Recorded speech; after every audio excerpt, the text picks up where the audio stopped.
तो सबसे पहले हम लोग डिस्कस कर ले रहे हैं यहाँ पे position of all centres in a triangle. तो यहाँ पे जैसे मैं बात करता हूँ पोजीशन में अंतः केंद्र की, तो किसी भी त्रिभुज की बात करी जाए, अगर इन सेंटर की बात करी जा रही है तो उसमें हमेशा ये कहाँ रहेगा, अंदर रहेगा, त्रिभुज के अंदर रहेगा। अंतः केंद्र, अंतः नाम से पता चल रहा है, अंतः मतलब अंदर रहेगा, ठीक है। बाह्य केंद्र, बाह्य केंद्र कितने होते हैं, 3 होते हैं, और तीनों तीनों कहाँ होते हैं, त्रिभुज के बाहर होते हैं। चाहे जैसा भी शेप हो त्रिभुज का, उससे कोई मतलब नहीं, हमेशा जो बाह्य केंद्र हैं वो सब कहाँ होंगे, बाहर होंगे। बात तीसरे केंद्र की आती है, ये क्या है, सेंट्रॉइड। तो ये जो सेंट्रॉइड है ना, ये हमेशा क्या होगा, त्रिभुज के अंदर होगा। चाहे जो भी शेप हो त्रिभुज का, उससे कोई मतलब नहीं, वो त्रिभुज के अंदर ही होगा। क्लियर? क्यों? क्योंकि आप जैसे जानते हैं सेंट्रॉइड पे क्या होता है, सेंटर ऑफ ग्रेविटी काम करता है। जो आपका केंद्रक होता है उस पे सेंटर ऑफ ग्रेविटी काम करता है, गुरुत्वाकर्षण बल काम करता है। तो किसी भी पार्टिकल का, जैसे अगर ये है, इसका सेंटर ऑफ ग्रेविटी बाहर हो जाएगा तो ये लुढ़क जाएगा, डिसबैलेंस हो जाएगा। इसीलिए क्या, ट्रायंगल का भी सेंटर ऑफ ग्रेविटी कहाँ, अंदर ही काम करता। तो इसीलिए क्या होगा, सभी का केंद्रक क्या होगा, अंदर ही होता। अगला एक इंपॉर्टेंट नोट लिख लेना, क्योंकि अगर आपने ये लिख लिया तो आपको बिल्कुल पढ़ने की जरूरत नहीं पड़ेगी बाकी किसी की, कि न्यून कोण त्रिभुज में सभी प्रकार के केंद्र त्रिभुज के अंदर होते हैं, है ना, त्रिभुज के अंदर पाए जाते हैं, केवल बाह्य केंद्र को छोड़कर। मतलब भैया बाह्य केंद्र तो नाम से ही पता है कि भैया ये बाहर होगा, ये इधर बनेगा, ये इधर बनेगा, तो ये यहाँ सेंटर होगा, ये यहाँ सेंटर होगा, तो ये सब बाहर ही होंगे। बाकी सारे जो भी केंद्र है, पर केंद्र आपका ले लो, चाहे इन सेंटर ले लो, चाहे केंद्रक ले लो, चाहे आपका कुछ भी ले लो, ये सारे कहाँ होंगे, अंदर ही होंगे त्रिभुज। क्लियर? अब यहां बात करते हैं हम, नेक्स्ट हम चर्चा कर रहे हैं कि परिकेंद्र। परिकेंद्र कहां होता है, किसका, राइट एंगल ट्रायंगल का। परिकेंद्र की बात अगर करें तो सबसे पहले हमने कहा न्यून कोण। तो न्यून कोण में तो देखने की जरूरत नहीं, क्योंकि हमने बोल दिया अंदर होगा तो अंदर ही होगा। अब यहाँ पे बात आती है समकोण त्रिभुज की। तो समकोण त्रिभुज अगर आप देख रहे हो, समकोण त्रिभुज कौन सा, राइट एंगल ट्रायंगल देख रहे हो, समकोण त्रिभुज अगर आप देख रहे हो, ठीक है, तो इसमें जो आपकी परिकेंद्र की पोजीशन होती है, सरकम सेंटर की पोजीशन होती है, वो कहां होती है, कर्ण के मध्य बिंदु पे। कहां होती है, कर्ण के मध्य बिंदु पे। जैसे ये आपका राइट एंगल ट्रायंगल बना है और ये मिड पॉइंट ऑफ हाइपोटेनस है ना, इस मिड पॉइंट ऑफ हाइपोटेनस पे क्या करता है, इसका सरकम सेंटर लाई करता है। देखो जरा, ये परिकेंद्र जो है इसके सरकम सेंटर जो है इसके हाइपोटेनस के मिड पॉइंट पे लाई करता है। तो अगर आप यहां से ऐसे एक सर्किल ड्रॉ कर दो, एक वृत्त ड्रॉ कर दो, तो इसके तीनों शीर्षों से होकर जाएगा। कहां से जाएगा, तीनों शीर्षों से होकर जाएगा, ठीक है। तो आप समझ गए भैया, इनके तीनों शीर्षों की दूरियां क्या होंगी, यहां से बराबर होंगे, क्योंकि ये सरकम सेंटर हो गया, परिकेंद्र हो गया। तो आप इस पे देख लें कैसे आप सवाल बनते हैं। तो यहाँ पे जैसे आपका ये सरकम सेंटर है, तो आप समझ गए भैया इसकी दूरी यहां से, इसकी दूरी यहां से, इसकी दूरी यहां से बराबर होगी, ये बराबर होगी। तो आप कहोगे ये, अगर आपकी ए के सामने ए भुजाओगे, बी के सामने बी भुजाओगे, और ये पूरी ये कर्ण जो है ये सी हो गया, तो आपको अगर 2r के बराबर सी हो गया, तो r के बराबर क्या होगा, कर्ण का आधा हो जाएगा। तो जो राइट एंगल ट्रायंगल की है ना, यहाँ पे परित्रिज्या लिख लो किसकी, समकोण त्रिभुज की परित्रिज्या। समकोण त्रिभुज की परित्रिज्या क्या होगी, आपके कर्ण की आधी होगी, हाइपोटेनस का हाफ होगी। क्लियर? जैसे आपको हमने एक बताया था, क्या बताया था, कैपिटल आर सर्कमरेडियस बराबर होता है ABC/4 डेल्टा। ये तो इन जनरल है, सभी के लिए लगेगा, लेकिन आपका ये राइट एंगल ट्रायंगल जब भी बनेगा तो ये क्या बन जाएगा, कर्ण का आधा बन जाएगा। क्योंकि अगर आप यहाँ पे वैल्यू रखकर देखें, आप रखोगे डेल्टा मतलब हो गया आपका क्या, एरिया, तो आप कहोगे ABC, और डेल्टा का मान क्या रखोगे, तो आप यहाँ डेल्टा का मान रखोगे आधार गुणे ऊंचाई, है ना, 4 गुणे AB/2, 2 से 2 कट गया ये, तो AB से AB कटेगा तो क्या आएगा, C/2, मतलब कर्ण का आधा। आप यहां से देख पा रहे हैं। क्लियर? तो सवाल कैसे इस पे बनते हैं वो जरा हम देख ले रहे हैं। सवाल इस पे बनता है, एक त्रिभुज जिसकी 3 भुजाएं क्रमशः 5, 8, 13 सेंटीमीटर हैं, तो त्रिभुज की परित्रिज्या बताओ कितनी होगी, त्रिभुज की क्या परित्रिज्या क्या होगी, सरकम रेडियस क्या होगी। तो आप जरा देखें यहाँ पे, तो आप कहोगे ये राइट एंगल ट्रायंगल बन गया, 5, 8, 13 वाला ये राइट एंगल ट्रायंगल बन चुका, क्योंकि 5, 8, 13 किसका होता है, राइट एंगल ट्रायंगल का होता है, समकोण त्रिभुज का होता है। तो आप समझ गए भैया, यहाँ पे एक तो आधार हो जाएगा, है ना। एक आधार हो जाएगा, एक लंब हो जाएगा, तो आपने कहा ये लंब मान लेते, ये आधार मान लेते, ये क्या हो गया, कर्ण हो गया। कर्ण क्या हो गया, 13। तो आप सिंपल सा कहोगे भैया आपने पहचान लिया कर्ण कौन सा होगा, 13 होगा, आपने पकड़ लिया बड़ी भुजा, तो आप ये फिगर बनाओ या ना बनाओ, आप डायरेक्टली आंसर कह सकते हो भैया इसकी परित्रिज्या क्या होगी, क्योंकि ये बन गया है राइट एंगल ट्रायंगल। तो परित्रिज्या क्या होगी, परित्रिज्या होगी कर्ण का आधा मतलब हाइपोटेनस का हाफ, मतलब 13/2 हो जाएगा आपका कर्ण का आधा। ये क्या आ जाएगा, परित्रिज्या आ जाएगी 6.5 सेंटीमीटर। क्लियर है। उम्मीद करते हैं ये बात आपको समझ में आ रही होगी। ठीक है, नेक्स्ट देखते हैं जरा। अब एक सवाल और इंपॉर्टेंट आता है, जरा आप देखो यहाँ पे, मैं आपको समझा देता हूं पहले तो आप समझो थोड़ा सा। आपसे कहेगा ये ए है, ये सी है, ये बी है। आपसे कहेगा एक त्रिभुज ए बी सी में, या ऐसे लिख लेगा समकोण त्रिभुज एबीसी में कोण सी समकोण है, समकोण है, एवं भुजाएं एसी व बीसी, एसी व बीसी क्रमशः 6 सेंटीमीटर एवं 8 सेंटीमीटर। तो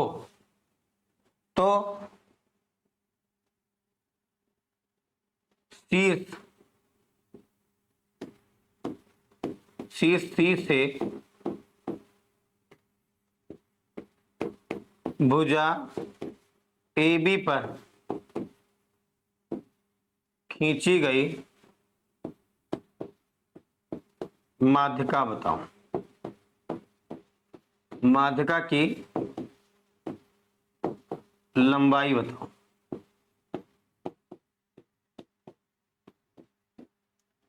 तो ऐसा सवाल आएगा आपके पास।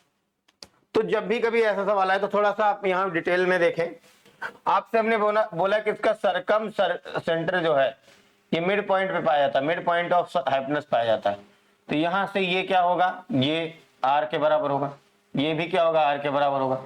और अगर इसको शीर्ष से मिला दें यहां से, तो ये भी क्या होगा, आर के बराबर होगा। क्लियर, क्योंकि इसके सभी शीर्षों की दूरियां सरकम सेंटर से क्या होंगी, बराबर। अच्छा, एक और इंटरेस्टिंग बात, ये क्या है, ये है मिड पॉइंट, ये मिड पॉइंट, मिड पॉइंट है, मध्य बिंदु है।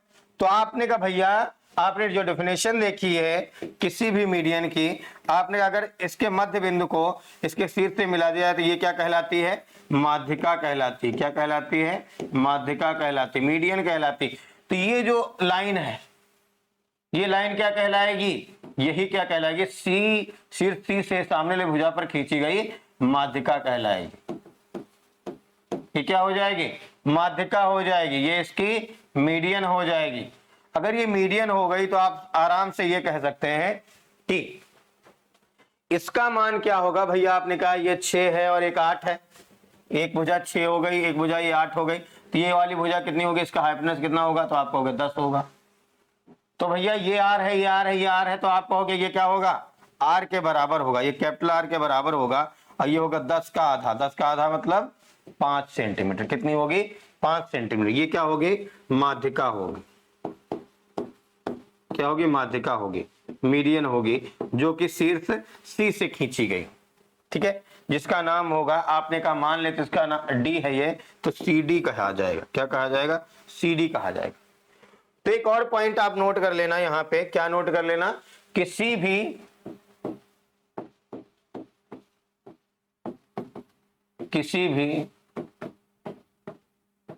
समकोण त्रिभुज में समकोण बनाने वाले शीर्ष से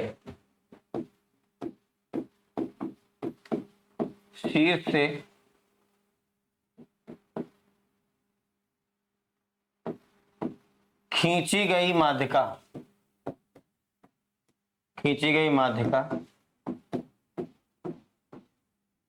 की लंबाई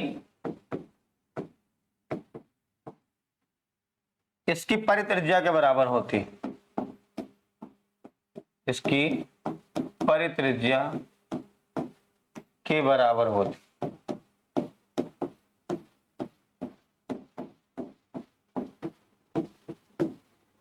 ठीक है,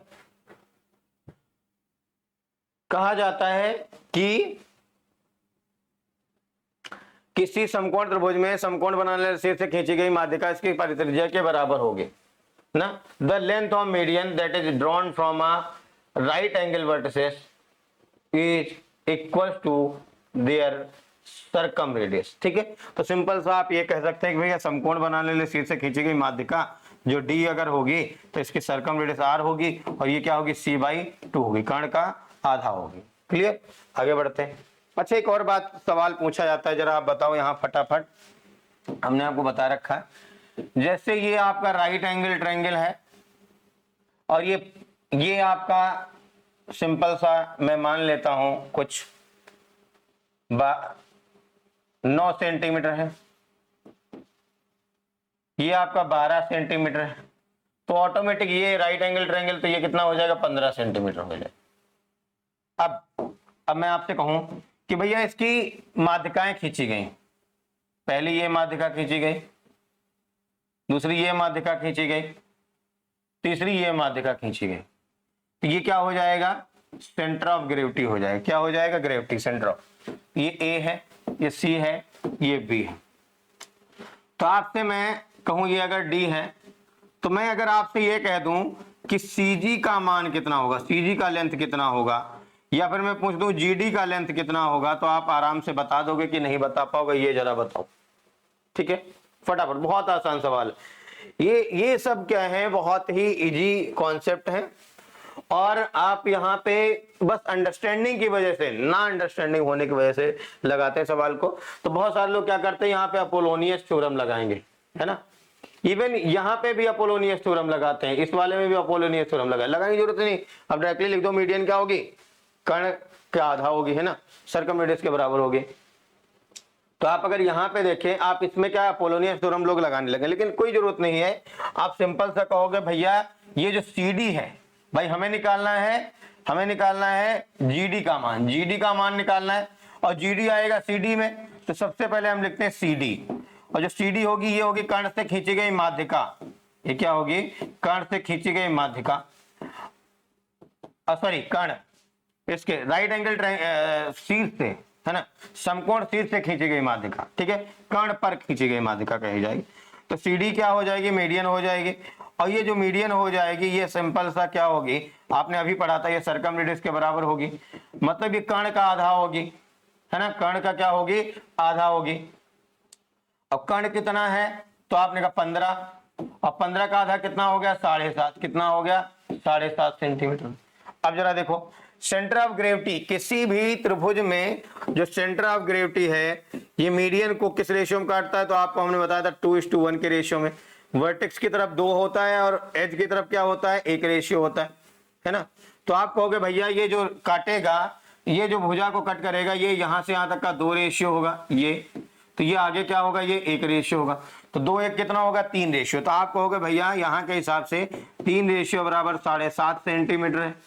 तो हमारा जो GD है वो कितना है, तो आप कहोगे भैया हमारा जो GD है वो 1 रेशियो, कितना है 1 रेशियो। तो 1 रेशियो बराबर कितना आएगा, 7.5 को 3 से डिवाइड कर दो कितना आएगा 2.5 सेंटीमीटर। तो आप डायरेक्टली यहाँ पे आंसर कर सकते हैं कितना आएगा 2.5 सेंटीमीटर।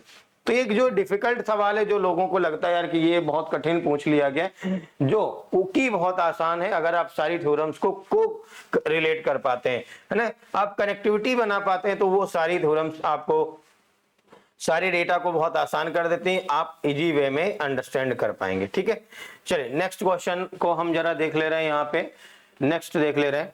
अब हमारी बात आती है पोजीशन की, हमने बात कर लिया किसकी, सर्कम सेंटर के पोजीशन की बात कर लिया, और किसमें बात कर लिया, राइट एंगल में। और राइट एंगल में जैसे हमने सर्कम सेंटर के पोजीशन की बात की, हमने बहुत सारी और थ्योरम्स यहाँ पे देख लिया। अब इसके बाद हमारी आती है पोजीशन किसकी, ऑर्थो सेंटर, सॉरी सबसे पहले हम लिखते हैं यहाँ पे अधिक कोण त्रिभुज में, है ना, अधिक कोण त्रिभुज में आपकी जो पोजीशन होगी सरकम सेंटर की वो क्या होगी, है ना, परिकेंद्र की जो अधिक कोण त्रिभुज में, अधिक कोण त्रिभुज में, है ना, ऑब्ट्यूज एंगल ट्रायंगल में जो पोजीशन होगी वो क्या होगी।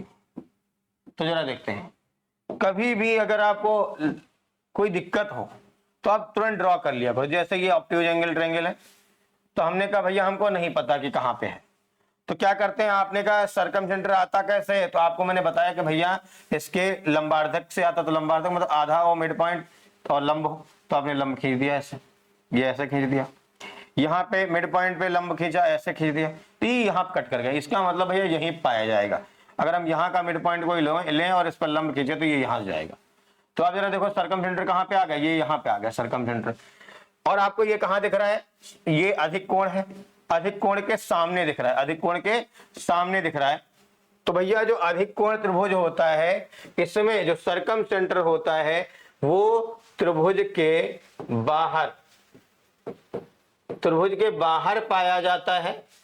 और कहां पाया जाता है, तो आप कहोगे जो अधिक कोण वाला ये शीर्ष है इसके जस्ट सामने पाया जाता है, ठीक है।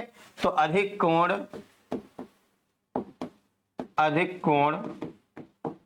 शीर्ष के सामने उससे दूर, उससे दूर। बहुत सारे लोग क्या कहते हैं अधिक कोण के सामने हो तो इधर लिख देते हैं, इसीलिए मैंने उससे दूर लिखा, भैया इधर होगा तो नजदीक हो जाएगा, इधर होगा तो दूर होगा, ठीक है, उससे दूर पाया जाता है, ठीक है। तो आपने कहा जो सबसे बड़ी भुजा होगी उसके पास में पाया जाता है, आप ये भी कह सकते हैं क्योंकि यही सबसे बड़ी भुजा होगी, ठीक है। तो आपने कहा ये जो इसका सरकम सेंटर है ये बाहर पाया जाएगा।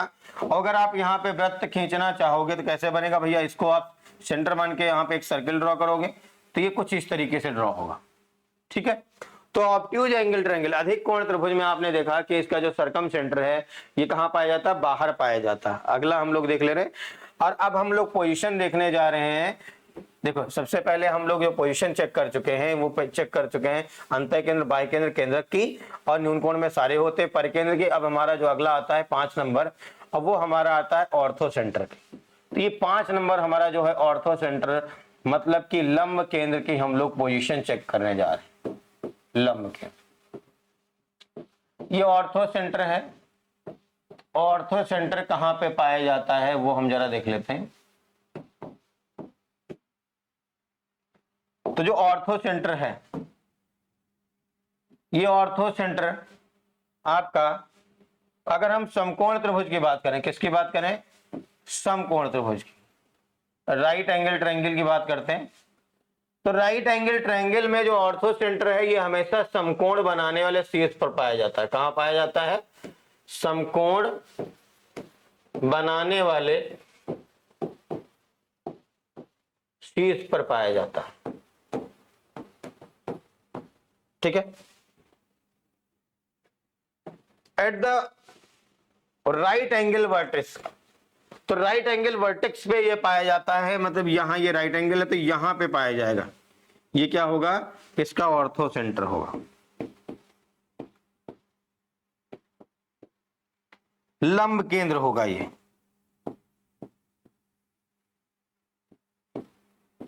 ठीक है। तो ये बार बार पूछा जाता है कि समकोण त्रिभुज का जो लंब केंद्र है वो कहां पाया जाता है। तो आप कहोगे समकोण त्रिभुज का लंब केंद्र समकोण बनाने वाले शीर्ष पर पाया जाता है, समकोण बनाने वाले शीर्ष पर पाया जाता है। तो आप यहां पे नोट कर लो ये आता है।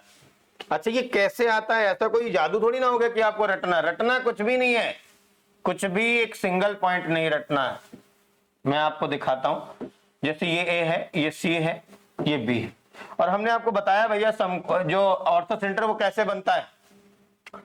तो हमने आपको बताया कि शीर्ष से सामने वाली भुजा पर लंब डालो, शीर्ष से सामने वाली भुजा पर, सामने वाली भुजा पर लंब डालो तो भैया यही लंब हो गया, है ना।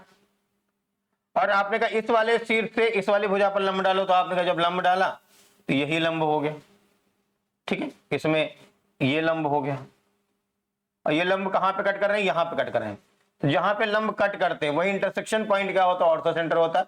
अगर आप इसमें इस वाले शीर्ष से इस पर लंब डालो तो आप ऐसे लंब डालोगे, और ये इधर तो कट नहीं करेगा भैया, यहीं कट कर रहा है, तो ये कहां पे कट कर रहे हैं, ये कट कर रहे हैं इसके राइट एंगल शीर्ष पे, तो ये क्या हो जाएगा, ये आपका हो जाएगा ऑर्थो सेंटर, है ना, लंब केंद्र हो जाएगा,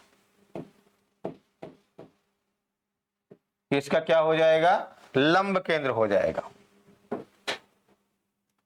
बात समझ पाए या नहीं समझ पाए, देख लो जरा, ये बहुत आसान है, लेकिन अगर आपके अंडरस्टैंडिंग क्लियर है तो ये आसान है, अगर नहीं क्लियर है तो दिक्कत कर सकता है। तो आपने कहा लंब केंद्र हमेशा क्या होगा, राइट एंगल का, इसके लंब केंद्र जो है समकोण बनाने वाले शीर्ष पर पाया जाएगा। अब अगला हमारा आता है किसमें, अधिक कोण त्रिभुज में। तो भैया अगर अधिक कोण त्रिभुज की बात करी जाए तो अधिक कोण त्रिभुज में अगर हम बात कर रहे हैं किसकी,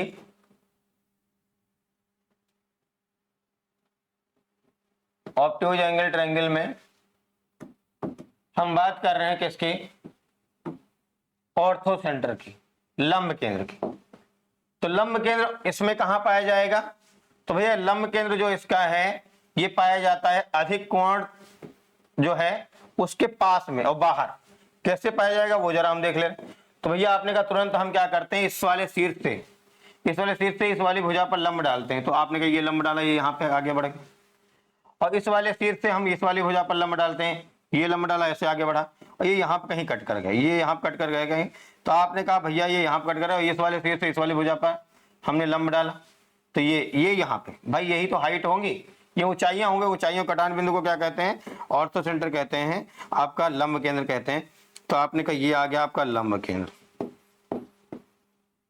तो आपने नोटिस किया कि ये लंब केंद्र क्या हो गया भैया, ये ए था, ये बी था, ये सी था, तो लंब केंद्र कहां पाया गया, बाहर पाया गया। तो जो इसका लंब केंद्र है ये पाया जाता है कहां, बाहर पाया जाता है। और अधिक कोण शीर्ष की तरफ पाया जाता है। अधिक कोण शीर्ष, उसमें जो आपका सरकम सेंटर है वो अधिक कोण से दूर पाया जाता है, ठीक है, बाहर सामने उसके पाया जाता है, और ये अधिक कोण की ओर पाया जाता, मतलब इसके पीछे साइड में पाया जाता, बैक साइड में। क्लियर, ये बात समझ में आ गई, आगे बढ़े।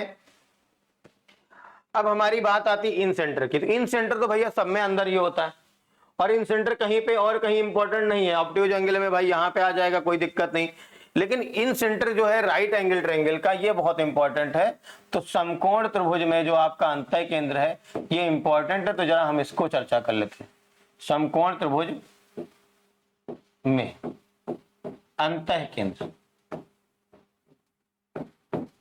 तो हम इस पे चर्चा कर लेते हैं।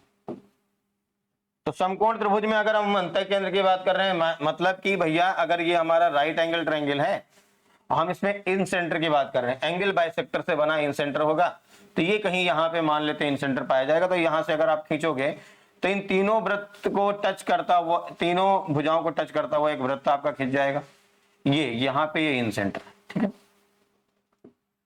तो भैया जो इसका अंतः केंद्र है ये हमेशा कहाँ पाया जाएगा, ये अंदर पाया जाएगा।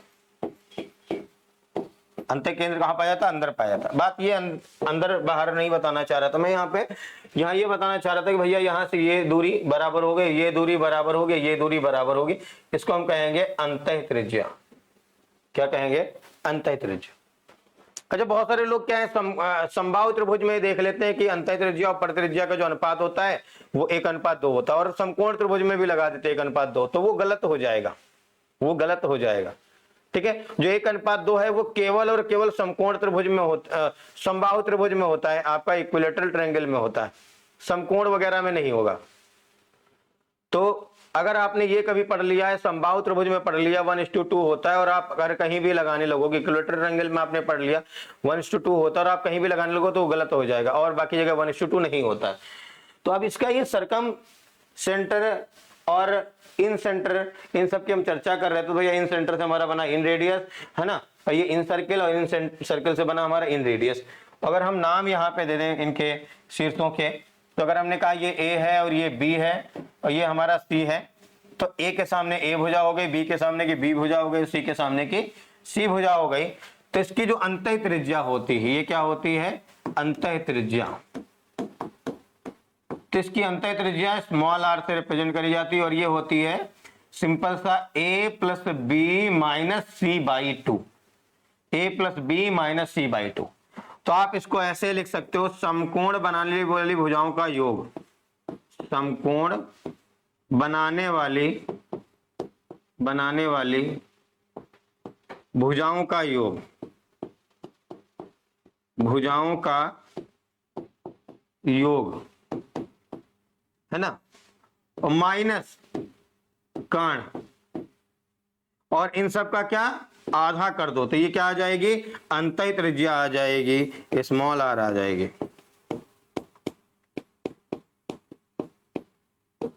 The sum of right angle side minus hypotenuse by 2 आपका क्या आ जाएगा, ये आपका अंतः त्रिज्या आ जाएगी। क्लियर है, आगे बढ़े। अब आप समझ गए ये यहां पे। अच्छा, अब आप एक यहाँ पे रिलेशनशिप देख पा रहे होंगे, किसमें, आपने कहा स्मॉल आर और कैपिटल आर में। हम जरा यहाँ पे रिलेशनशिप देखते हैं।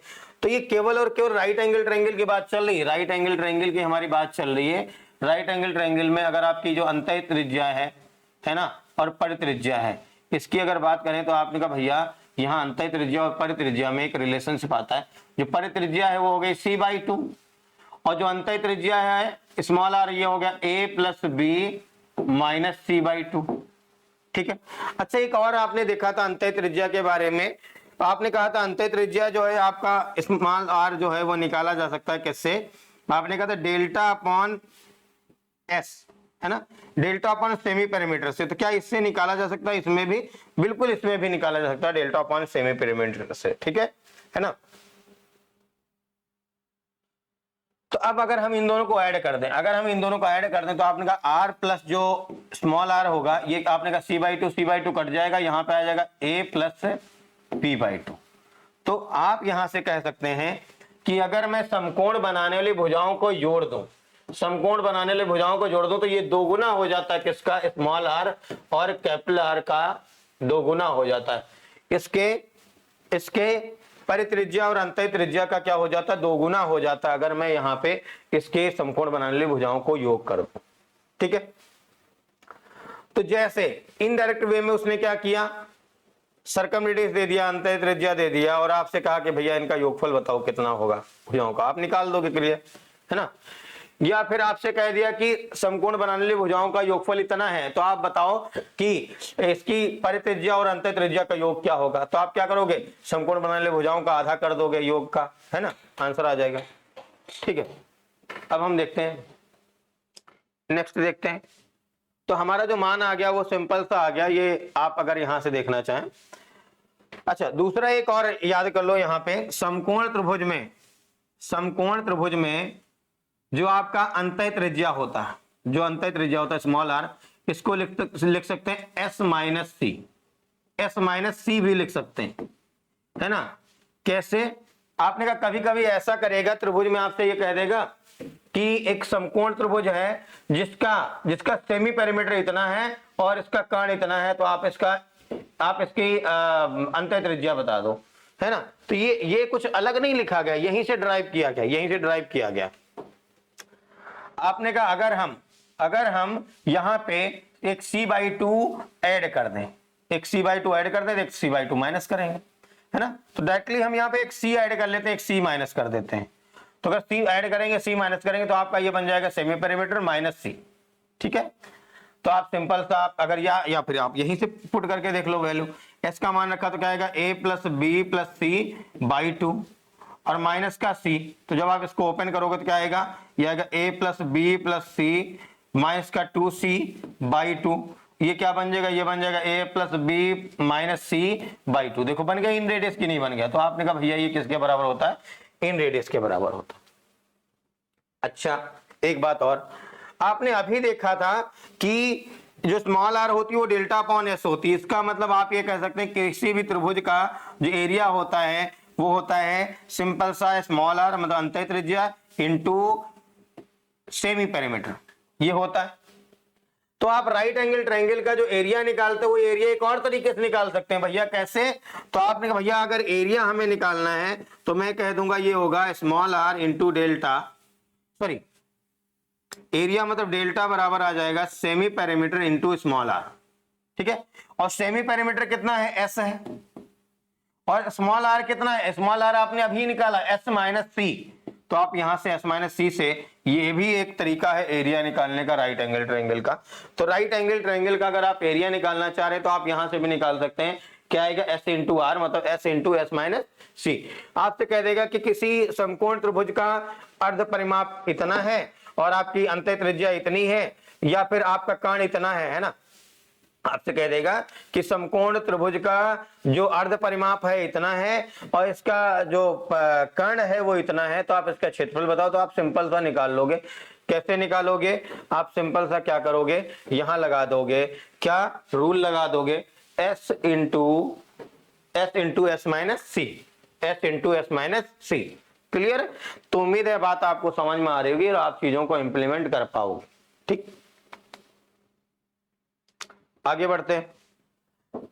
अब हमने समकोण त्रिभुज और इन सब का पोजीशन के बारे में चर्चा कर लिया। काफी कुछ हमने आज यहाँ पे सीख लिया, चीजें हमने आज इंप्लीमेंट करी बहुत सारी, ठीक है। जिसमें हमने यहाँ पे इनके पोजीशंस के बारे में अगर चर्चा करें तो एक क्विक रिवीजन हम कर ले रहे हैं। हमने देखा कि जो अंतः केंद्र है वो हमेशा अंदर होता है, चाहे जो भी त्रिभुज हो। बाह्य केंद्र जो है वो हमेशा बाहर होता है, चाहे कोई भी त्रिभुज हो। केंद्र का हमेशा अंदर ही होता है, चाहे जैसा शेप हो त्रिभुज का। न्यून कोण त्रिभुज में सभी प्रकार के केंद्र अंदर ही पाए जाते हैं, केवल बाह्य केंद्र को छोड़कर बाह्य केंद्र क्या पाया जाता है? बाहर पाया जाता है। और यहाँ पे परिकेंद्र की अगर चर्चा कर रहे थे तो समकोण त्रिभुज में हमने देखा ये कर्ण के मध्य बिंदु पर होता है, और इसी से हमने निकाला इसका सर्कम रेडियस। तो सर्कम रेडियस आ जाता है कर्ण का आधा। और आपने कहा जो ये आपका परिकेंद्र है ये तीनों भुजाओं से बराबर दूरी पर होगा, और ये जो दूरी है यहाँ ये मिड पॉइंट है, और आपने कहा ये मीडियन भी बन जाएगी। तो इससे हमने मीडियन के बारे में भी चर्चा कर लिया। हमने कहा भैया ये अगर मीडियन बन जाएगी तो समकोण शीर्ष से खींची गई माध्यिका की लंबाई इसकी सर्कम रेडियस के बराबर आ जाएगी, परित्रिज्या के बराबर आ जाएगी। तो आपने यहां से आप इसका ये भी आंसर निकाल सकते हैं। आगे आपने कहा कि किसी भी समकोण, ये आपने ये रूल लिख लिया, बराबर है ना। अगला देखते हैं। आपने कहा ये अगर क्वेश्चन आएगा कि इसमें से एक पार्ट का मान बताओ, तो एक पार्ट का मान निकालना हमने सीख लिया। अगर हम यहाँ से हमसे मान लो सीजी का मान पूछो, 2 रेशियो का मान मतलब 5 सेंटीमीटर आ जाता। अगला हमारा आया अधिक कोण त्रिभुज में ये कहाँ पाया जाता है? Circum centre. तो आपने कहा भैया ये सर्कम सेंटर जो है, परिकेंद्र जो है ये बाहर पाया जाता है। ये कहाँ पाया जाता है? बाहर पाया जाता है। और कहाँ पाया जाता है? ये सिंपल सा सर्कम सेंटर, सिंपल सा इसके समकोण बनाने वाले कोण के सामने होता है, दूर होता है, बाहर, ठीक है। और आपने कहा लंब केंद्र कहाँ पाया जाता है? आपने राइट एंगल ट्रायंगल में देख लिया कि भैया इसके राइट एंगल वर्टेक्स पे होता है, ठीक है। समकोण बनाने वाले शीर्ष पे होता है, ये बहुत पूछा जाता है। और आपने कहा ऑर्थो सेंटर जो है, आपने देखा राइट एंगल ट्रायंगल में कहाँ होता है? इसके लंब जो है समकोण बनाने वाले शीर्ष पे होता है। ये समकोण बनाने वाले शीर्ष पर होता है, समकोण बनाने वाले शीर्ष पर होता है, समकोण बनाने वाले शीर्ष पर होता है। किसमें? आपने कहा भैया राइट एंगल ट्रायंगल में, राइट एंगल ट्रायंगल में, समकोण त्रिभुज में। समकोण त्रिभुज में कहां पाया जाता है? ये इसके लंब जो केंद्र है वो उसके राइट एंगल वर्टेक्स पे पाया जाता है। अगला देखते हैं। अगला आपने देखा अधिक कोण त्रिभुज, obtuse angle triangle. Obtuse angle triangle में आपने अब बात किसकी करी? लंब केंद्र की। तो लंब केंद्र कहां पाया जाएगा? बाहर पाया जाएगा। और कहां पाया जाएगा? अधिक कोण जो है उसके पीछे साइड, है ना, अधिक कोण की तरफ पाया जाता है। अगला आपने देखा समकोण त्रिभुज में अंतः केंद्र की पोजीशन। अंतः केंद्र भैया अंदर पाया जाएगा, और अंतः केंद्र से आपने इन रेडियस देखा। इन रेडियस क्या आएगा? a plus B minus C by 2। समकोण बनाने वाली भुजाओं का योग कर दो, उसमें से कर्ण को माइनस कर दो और उसका आधा कर दो, तो आप क्या आ जाएगा? अंतः त्रिज्या आ जाएगी, इन रेडियस आ जाएगी। इन रेडियस से आपने एक और देखा था कि इन रेडियस बराबर होता है डेल्टा अपॉन एस, और यहां से आपने देखा डेल्टा बराबर आएगा स्मॉल एस इंटू आर, है ना, मतलब कि सेमी पेरीमीटर इंटू इन रेडियस। और आपने एक और बात देखी, यहाँ पे अगर इन दोनों को जोड़ दें तो क्या हो जाएगी? ये हो जाएगी a प्लस बी बाई 2 हो जाएगा। और आपको एक बात और पता चले कि इन रेडियस जो इसका s माइनस सी भी होता है, तो अगर एस माइनस सी अगर आप यहाँ पे वैल्यू में पुट कर दें एरिया वाले में, तो आपका जो एरिया है वो भी एक और तरीके निकाल सकते हो, क्या कि एरिया निकाल सकते हो एस इंटू एस माइनस सी। ठीक है, तो आपने इतना सारा कुछ आज सीखा और उम्मीद करते हैं ये सारा कुछ आपको समझ में आया होगा। ठीक है, आगे हम लोग और कंटिन्यू करेंगे। Take care, all the best.